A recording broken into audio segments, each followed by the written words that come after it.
fail big. That's right. Fail big. Today is the beginning of the rest of your life, and it can be very frightening. It's a new world out there. It's a mean world out there, and you only live once. So do what you feel passionate about. Take chances professionally. Don't be afraid to fail. There's an old IQ test, was 9 dots, and you had to draw 5 lines with a pencil within these 9 dots without lifting the pencil. The only way to do it was to go outside the box. So don't be afraid to go outside the box.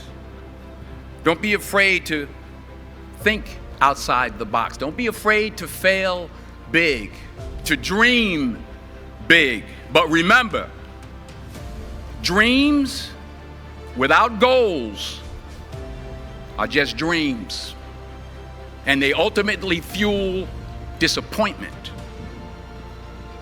So have dreams, but have goals. I'm not about all this stuff. I'm not one that likes to hear himself talk a lot. I'm about action, and action means less talking and more doing. So that's where I've been. When I left the military, I'm always looking for more. I'm always looking for what's the next thing for myself. How can I grow? For me, the whole money part of it, it's not what it's about.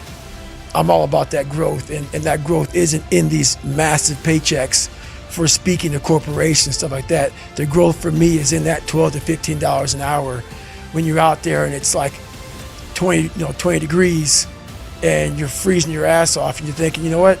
I don't need to be here anymore. I believe everybody should live their life. So everything that someone says in life, take it with a grain of salt.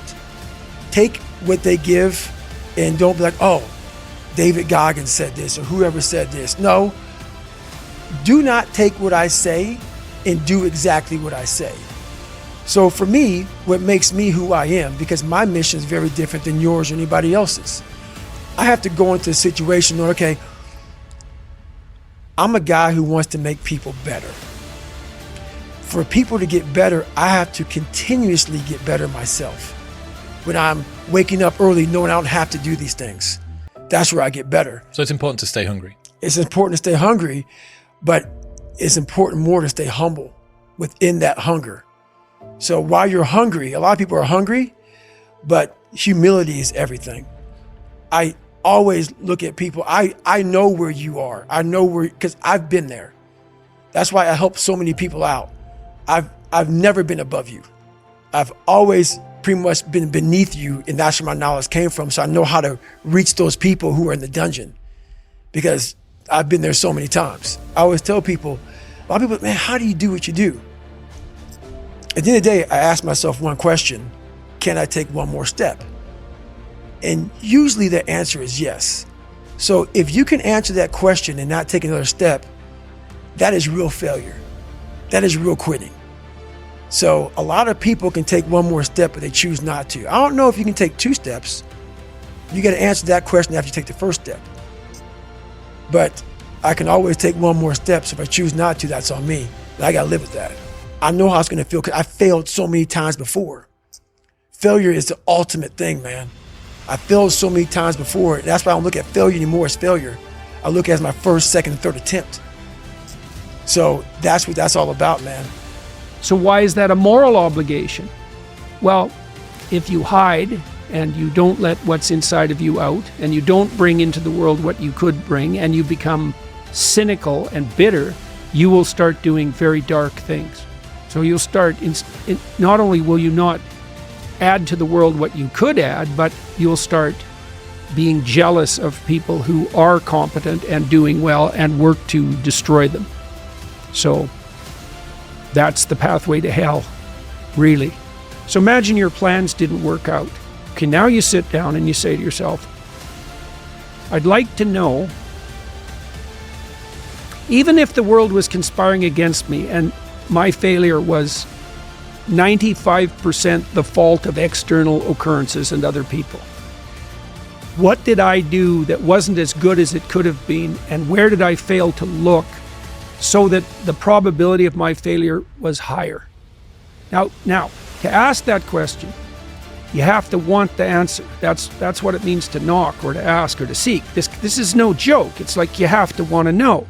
And it's a very painful thing to do, because especially if you had given it your all to the degree you were able, and you have reason to be bitter, you're going to be searching for the errors that you still made. And discovering your own errors is always extremely painful, right? Especially if they're errors that you're in love with. And so you have to be willing to strip yourself down.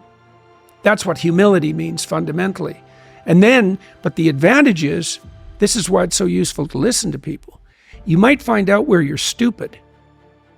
And then you could stop being stupid. And so one of the reasons you confess your sins, let's say, is because you want to discover where you're insufficient. Now, it's painful. It's painful to encounter an impediment in the form of someone else's opinion that might show you where you're blind and ignorant, or willfully blind even. But the advantage to that is you can rectify the error, and then as you move forward, you're stronger. Listen, getting successful, whatever you consider successful, if it's rich, whatever, it's not a magic trick. It's not God picks certain people he'll make rich and certain people he don't. He gives all of us as his children the power of choice. You have a say-so in that. You can decide to be rich, and with God's help, it's highly doable. But you first have to think it. The difference between successful people and non-successful people is here. I'm no better than none of y'all. I'm not a better person than you. I'm not a better Christian than you. God don't love me more than you. None of that. If you want to be successful, you have to change this. This has to change. Listen to me. It's not, what makes it hard is your lack of belief that it can happen for you. The fact of it is, though, it's very doable. See, but you got to change, though. If you keep doing what you've been doing, you're going to keep getting what you've been getting. So if you're at a place in your life and you ain't happy with it, you have to change some things. But you have to make a conscientious decision that you're going to change. And it's not dependent on anybody else. It don't matter what your mama think. It don't matter what your coworkers think. It don't matter what your siblings think. It don't matter what your children think. It don't matter. They have nothing to do with it. This decision is yours and yours alone.